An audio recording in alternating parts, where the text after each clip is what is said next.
Hi, Carl here from selfsufficienthub.com, and today we're going to be talking about how we can protect our seedlings from frost. We're going to go through some low cost and some no cost ways of doing it. So when you're planting your seeds, it's always a bit of a gamble when you're going to plant them. It's a double-edged sword. The longer you leave it, the more ready for your seedlings the weather's going to be, but also the less crop you're going to get that year. So the earlier you get them in, you're going to have time for some crops, you're going to get time for an extra crop, and other things you're just going to have time for them to crop longer. So you want to get them in as early as possible, but you go too early and the weather's going to be against you. So what we're going to talk about today is how we can protect our seedlings from frost once we've got them planted and ready to go. So the first step, obviously, if you've got something like I've got here, a little polytunnel, these are very inexpensive. I can't remember how much this was, but it's a couple of years old now, and it's done me amazingly well. I'm really happy with it.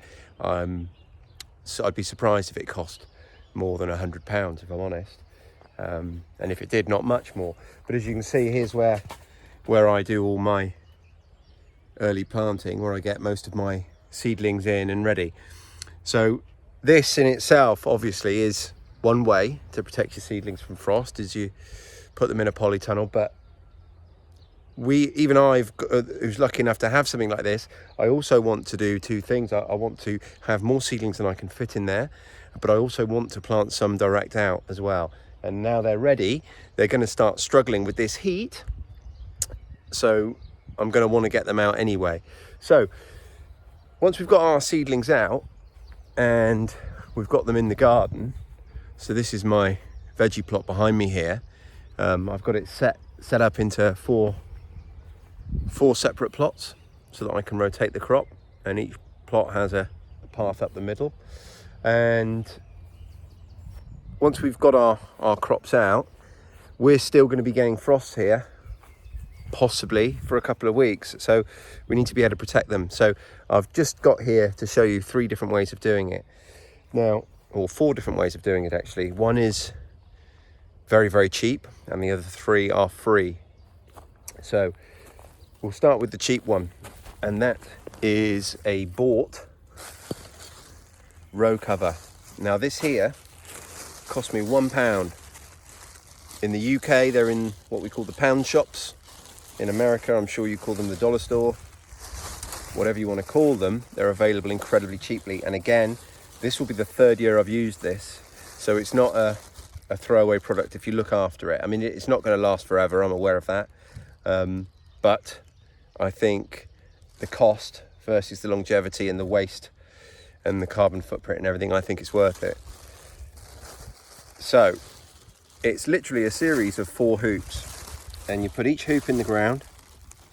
So with each hoop in the ground like that, as you can see, it forms a little tunnel, and then you attach a piece of string here, and then I just put a twig in the ground like a tent peg and tie that off at each end. And as you can see, you've got effectively a mini greenhouse that runs as a row cover over your whole row, and each end is open. So if you're going to be using it to protect something from a really hard frost, you might want to close those ends off. It's definitely enough to keep a frost off your plants. So that's the first trick. The second one, and this is free, is you use your own jam jars as cloches. Now you can buy a cloche, you can buy a glass cloche, which is effectively a jam jar in a slightly different shape, and they're usually a bit bigger than this, but of course this is free, so as far as I'm concerned, free is the perfect size. So what you would do is, if I go over here to where my beans are now, a lot of my plants aren't actually coming through yet, and I'll get to that in a second, but over here I've got a couple of bean plants that are just coming through, so I'll show you on these. So down here, this is a broad bean plant, and this won't need to be protected from frost because they're really hardy. But if it was a plant that needed to be protected, then all we would do is we would literally just pop our jam jar over it overnight, And there you go, completely protected from a really hard frost. The only thing to remember with these is it's going to act like a greenhouse. So anything that doesn't want that excessive heat, if you've got a really hot day, today's quite warm, but it's not as hot as it could be.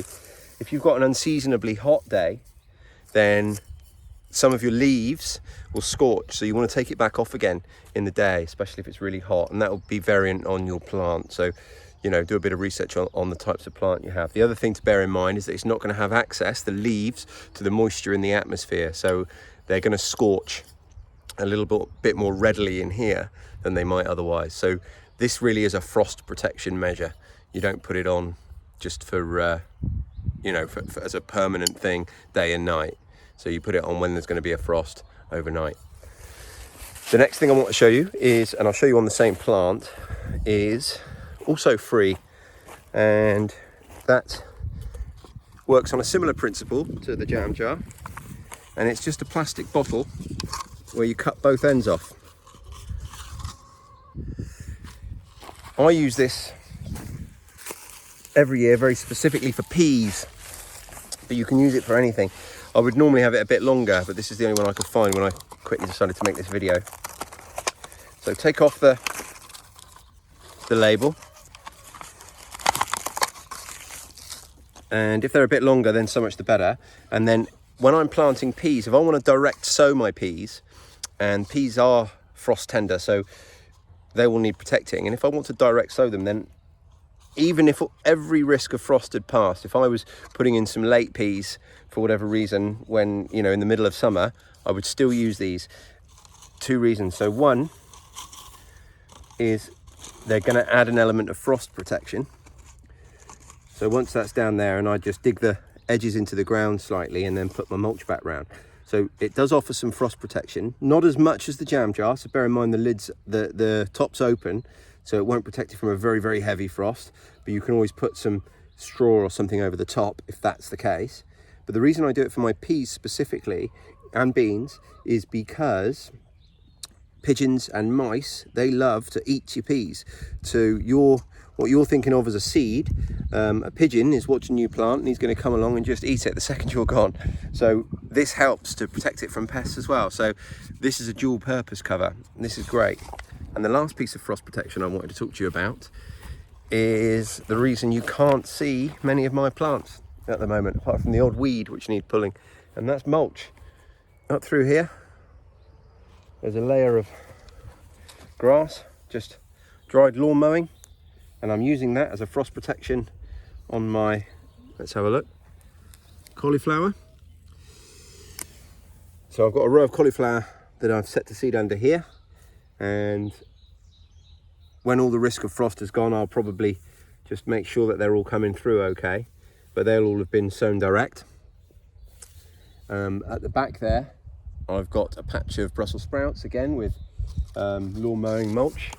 But as you can see, my whole bed has got lots and lots of mulch on it. We use wood chip, straw, hay, anything really, and they all make really good frost protections. So our wood chip, I've spoken about this before, we get it from utilities companies when they are trimming trees around the power lines and things like that. You're doing them a favour if you can take the wood chip away from them locally. The straw, goats are surprisingly fussy. So here's our straw feeder for our goats, and then on the ground is all the stuff they've deemed unworthy, and periodically I will gather that up, and that will either be used as mulch, frost protection, or go on the compost pile over there. Another section of frost protective mulch I've got just here is some leaf mold. So bags of leaves that were bagged up in the autumn, and that's about it. So there you go, that's 4 ways to protect your seedlings from the frost, and pretty much all free apart from one, which is very, very cheap. So hopefully you found this video useful, and if you have, there's several ways you can support it. The easiest is just to like it, subscribe to our channel, leave a comment down below, share it with someone anywhere online. Any of those things you do is a big help to us, so we appreciate it. Thank you very much for watching, and I'll see you on the next one. Bye bye.